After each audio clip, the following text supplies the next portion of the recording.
শিক্ষার জন্যই শিক্ষা, জ্ঞান আহরণের জন্যই শিক্ষা।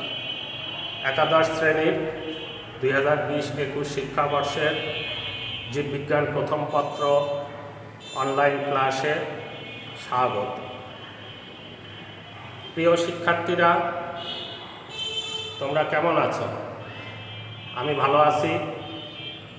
নিশ্চয়ই তোমরাও খুব ভালো আছো। এসো পাঠদান শুরু করি। উদ্ভিদ বিজ্ঞান, প্রাকৃতিক বিজ্ঞানের একটি উল্লেখযোগ্য শাখা হল উদ্ভিদ বিজ্ঞান। জীববিজ্ঞানের যে শাখায় বিভিন্ন ধরনের উদ্ভিদের আকার আকৃতি, গঠন প্রকৃতি, আবাসস্থল, স্বভাব, জীবন বৃত্তান্ত, শ্রেণীবিন্যাস, মানব কল্যাণে তাদের প্রয়োগ ইত্যাদি যাবতীয় বিষয় নিয়ে আলোচনা, পর্যালোচনা ও গবেষণা করা হয় এবং বাস্তব জ্ঞান দান করে, তাকে উদ্ভিদ বিজ্ঞান বলে। গ্রিক বটনি শব্দের অর্থ হলো উদ্ভিদ, আর এই বটনি শব্দ হতেই বোটানি শব্দের উদ্ভব। পরবর্তীতে উদ্ভিদ নামটি কিভাবে সৃষ্টি হয়েছিল তা সঠিকভাবে বলা যাবে না। অধিকাংশ উদ্ভিদের বীজ থেকে যখন চারা হয় তখন তা মাটি ভেদ করে উপরে উঠে আসে। মাটি ভেদ করে উপরে উঠে আসা থেকে গাছপালার আরেক নাম উদ্ভিদ। অর্থাৎ যা মাটি ভেদ করে উপরে উঠে আসে তাই উদ্ভিদ। আসলে কি তাই? সব উদ্ভিদই কি মাটি ভেদ করে উপরে উঠে আসে? অথবা যা মাটি ভেদ করে উপরে উঠে আসে তা সবই কি উদ্ভিদ? আসলে বড় বড় গাছপালার ক্ষেত্রে এই সংজ্ঞাটা প্রযোজ্য হলেও ক্ষুদ্রাকার গাছপালার বেলায় তেমন প্রযোজ্য নয়। তাহলে উদ্ভিদ কি? What is plant? জীববিজ্ঞানের ছাত্রছাত্রীদের সর্বপ্রথম যে বিষয়টি জানার প্রয়োজন সেটি হল উদ্ভিদ কি, অর্থাৎ কি কি বৈশিষ্ট্য থাকলে একটা জীবকে আমরা উদ্ভিদ বলতে পারি। এই প্রশ্নটি যতই সংক্ষিপ্ত এবং সহজ হোক না কেন, এর উত্তরটা কিন্তু বেশ জটিল এবং সুদীর্ঘ। এই জটিলতার প্রধান কারণ হল জীববিজ্ঞানের বিশালতা ও বৈচিত্র্য। যাই হোক, উদ্ভিদ কখনো কঠিন খাদ্য গ্রহণ করতে পারে না। এছাড়াও উদ্ভিদের কোষপ্রাচীর জড় কোষপ্রাচীর দ্বারা পরিবেষ্টিত। এই আলোচনার প্রেক্ষিতে এখন উদ্ভিদের সংজ্ঞা দেওয়া যেতে পারে। অর্থাৎ যেসব জীব কঠিন খাদ্য গ্রহণে অক্ষম এবং জড় কোষপ্রাচীর বিশিষ্ট তারাই উদ্ভিদ। আমি আবার বলছি, যেসব জীব কঠিন খাদ্য গ্রহণে অক্ষম এবং জড় কোষপ্রাচীর বিশিষ্ট তারাই উদ্ভিদ। নেক্সট, উদ্ভিদের সাধারণ বৈশিষ্ট্য। উদ্ভিদের কতগুলো সাধারণ বৈশিষ্ট্য আছে, যে বৈশিষ্ট্যগুলো অধিকাংশ উদ্ভিদে বর্তমান থাকে। 1 নম্বর, উদ্ভিদ সাধারণত সবুজ হয়। এরা সালোক সংশ্লেষণের মাধ্যমে নিজেদের জন্য শর্করা জাতীয় প্রস্তুত করতে পারে, তাই উদ্ভিদ স্বভোজী। 2 নম্বর, অধিকাংশ উদ্ভিদই চলৎ শক্তিহীন। এরা মাটি বা অন্য কোনো বস্তুর সাথে সংযুক্ত থাকে, অর্থাৎ উদ্ভিদ এক স্থান থেকে অন্য স্থানে চলাফেরা করতে পারে না। 3 নাম্বার, উদ্ভিদ কঠিন খাদ্য গ্রহণে অক্ষম। এরা মূল বা দেহের সাহায্যে তরল জাতীয় খাদ্য শোষণ করে। 4 নাম্বার, উদ্ভিদের দেহ গঠনকারী কোষ জড় কোষপ্রাচীর দ্বারা পরিবেষ্টিত। 5 নাম্বার, উদ্ভিদের বৃদ্ধি কতগুলো বিশেষ স্থানে সীমাবদ্ধ থাকে, যেমন কাণ্ড, শাখা প্রশাখার শীর্ষে, এবং মৃত্যুর পূর্ব পর্যন্ত উদ্ভিদের বৃদ্ধি ঘটে। এরপরে পরবর্তীতে আসি শ্রেণীবিন্যাস। আমাদের প্রয়োজনে পৃথিবীর সব উদ্ভিদকে জানতে হবে এদের আকার আকৃতি ও প্রকার প্রকৃতি, জানতে হবে এদের উপকারিতা, অপকারিতা এবং বিভিন্ন ধরনের কার্যকারিতা, জানতে হবে এদের পরিবেশের উপর প্রভাব কী বা এদের উপর পরিবেশের প্রভাব। বিচিত্র অসংখ্য উদ্ভিদরাজিকে কিভাবে সহজে জানা যায়, তার জন্য চাই একটি সুচিন্তিত সুবিন্যস্ত পদ্ধতি। আর এই পদ্ধতি হলো উদ্ভিদের শ্রেণীবিন্যাস নামে পরিচিত। তাহলে শ্রেণীবিন্যাস কাকে বলবো? উদ্ভিদের বিচিত্র উদ্ভিদরাজিকে সহজে, অল্প পরিশ্রমে এবং অল্প সময় সঠিকভাবে জানার একটি বিন্যাস পদ্ধতি। অসংখ্য বিচিত্র উদ্ভিদরাজিকে চারিত্রিক বৈশিষ্ট্যের সাদৃশ্যের ভিত্তিতে একসাথে স্থাপনের নীতিমালায় পৃথিবীর সব উদ্ভিদকে কিংডম, বিভাগ, শ্রেণী, বর্গ, গোত্র, গণ ও প্রজাতি, বিভিন্ন দল ও উপদলে বিন্যাস করার পদ্ধতিকে বলা হয় শ্রেণীবিন্যাস। শ্রেণীবিন্যাসের প্রধান 7টি একক।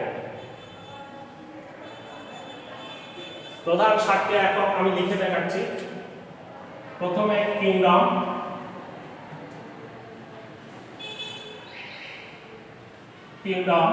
জগৎ।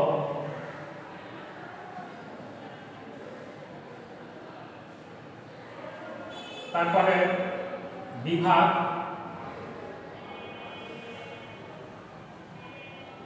ডিভিশন।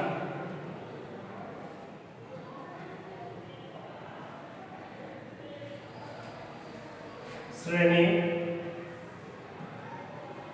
ক্লাস। বর্গ,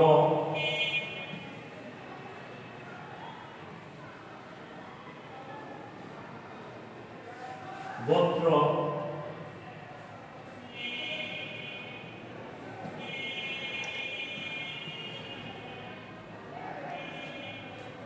গণ,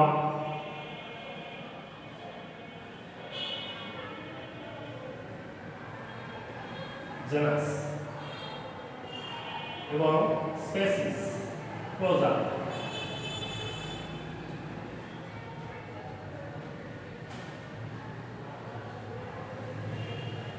শ্রেণীবিন্যাসের প্রধান একক এই 7টি।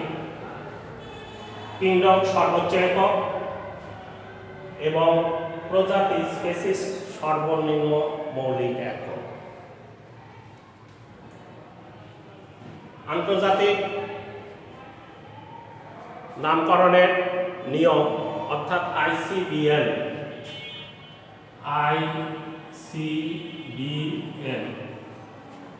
International code of botanical nomenclature অনুসারে শ্রেণীবিন্যাসের এই প্রত্যেকটি একককে ট্যাক্সন বলা হয়। ট্যাক্সন,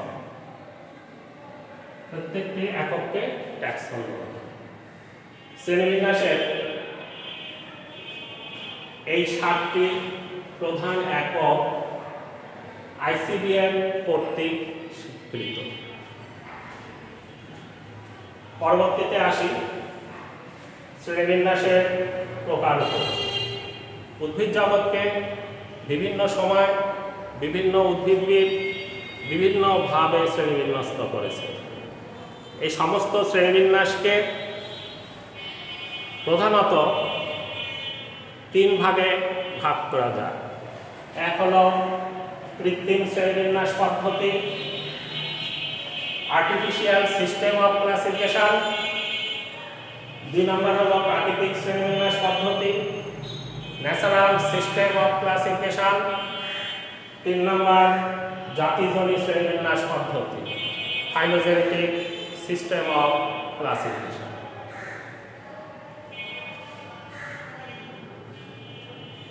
কৃত্রিম শ্রেণীবিন্যাস পদ্ধতি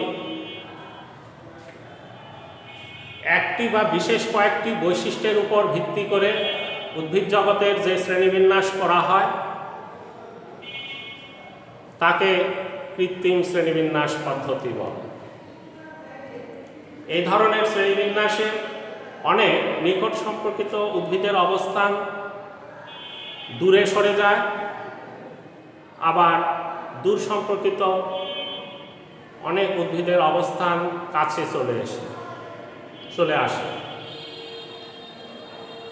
থিওফ্রাস্টাস এবং লিনিয়াসের শ্রেণীবিন্যাস পদ্ধতি হল কৃত্রিম শ্রেণীবিন্যাসের উদাহরণ।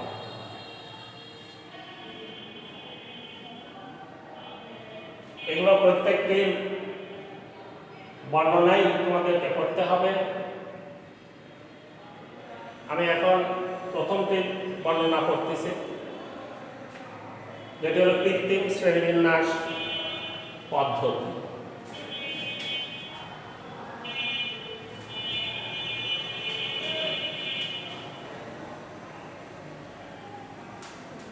উদাহরণে বলেছি থিওফ্রাস্টাসের কৃত্রিম শ্রেণীবিন্যাস পদ্ধতি। থিও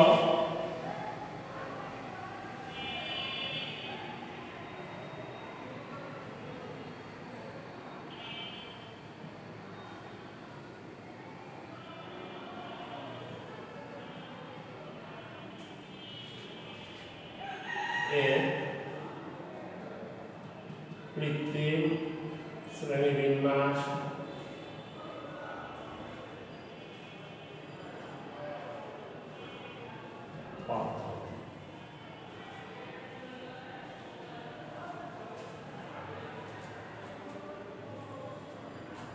বিখ্যাত পণ্ডিত ও দার্শনিক অ্যারিস্টটল এর সুযোগ্য ছাত্র থিওফ্রাস্টাস ছিলেন একজন উদ্ভিদ শ্রেণীবিন্যাসবিদ। তার বিখ্যাত গ্রন্থ ডি হিস্টোরিয়া ডি প্লান্টারা, এই পুস্তকে তিনি নিজে 480 প্রকার উদ্ভিদের বর্ণনা ও শ্রেণীবিন্যাস করেন। এই জন্য তাকে উদ্ভিদ বিজ্ঞানের জনক বলা, অর্থাৎ থিওফ্রাস্টাসকে উদ্ভিদ বিজ্ঞানের জনক বলা।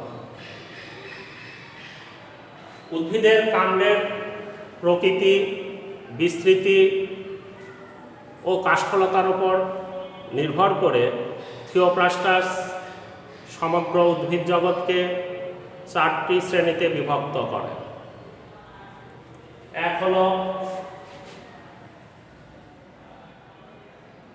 হাড়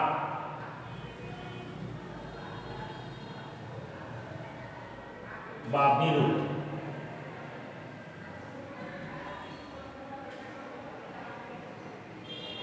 2 হলো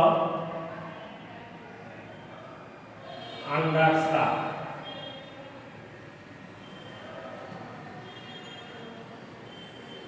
3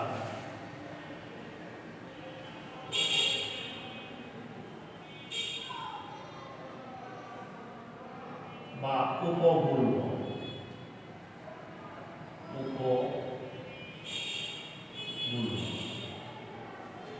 তিন স্রাব।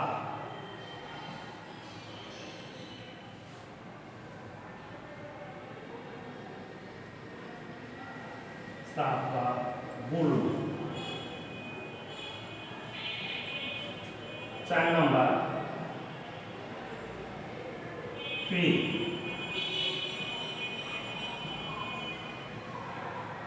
বা বৃক্ষ। এই 4টি শ্রেণীতে বিভক্ত করে। হাড় বা বিরুপ নরম কাণ্ড বিশিষ্ট ছোট ছোট উদ্ভিদকে হাড় বা বিরুপ বলা হয়, যেমন গম, ধান, সরিষা প্রভৃতি। আয়ুষ্কালের উপর ভিত্তি করে এই হাড় বা বিরুপকে আবার 3 ভাগে ভাগ করা যায়। বর্ষজীবী, এসব উদ্ভিদ 1 ঋতু বা 1 বছরকাল জীবিত থাকে, যেমন সরিষা, গম প্রভৃতি। দ্বিবর্ষজীবী, এসব উদ্ভিদ 2 ঋতু বা 2 বছরকাল জীবিত থাকে, যেমন বাঁধাকপি, মূলা প্রভৃতি। আর বহুবর্ষজীবী, এসব উদ্ভিদ 2 বছরের অধিক বেঁচে থাকে, যেমন আদা, হলুদ প্রভৃতি।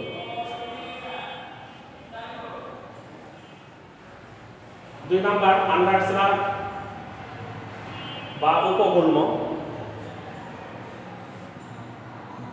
আন্ডারস্রাব হল গুল্মের চেয়ে ছোট আকারের কাষ্ঠল উদ্ভিদকেই আন্ডারস্রাব বা উপগুল্ম,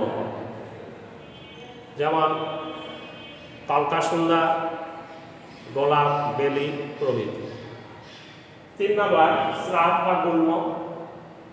এসব উদ্ভিদ কাষ্ঠল, বহুবর্ষজীবী, একক কাণ্ডবিহীন, গোড়া থেকে বেশি শাখা প্রশাখা বিস্তার করে ঝোপে পরিণত হয়, সেগুলোকে স্রাব বা গুল্ম বলে, যেমন জবা, গন্ধরাজ, রঙ্গন প্রভৃতি। 4 নম্বর ট্রি বা বৃক্ষ। সুস্পষ্ট একক কাণ্ড বিশিষ্ট উঁচু কাষ্ঠল উদ্ভিদকেই ট্রি বা বৃক্ষ বলে, যেমন আম, জাম, কাঁঠাল, লিচু প্রভৃতি। এই হল থিওফ্রাস্টাসের কৃত্রিম শ্রেণীবিন্যাস পদ্ধতি ও তার বর্ণনা। প্রথম ইনি এই দি হিস্টোরিয়া প্লান্টারাম নামক পুস্তকে এই শ্রেণীবিন্যাসের বর্ণনা করেছিলেন বলে থিওফ্রাস্টাসকে উদ্ভিদ বিজ্ঞানের জনক বলা হয়। আজ এই পর্যন্তই। তোমরা অনলাইন ক্লাসগুলো ফলো করবে এবং মনোযোগ সহকারে পড়াশোনা করবে। পরিশেষে তোমাদের সকলের প্রতি রইল আমার শারদীয়ার শুভেচ্ছা।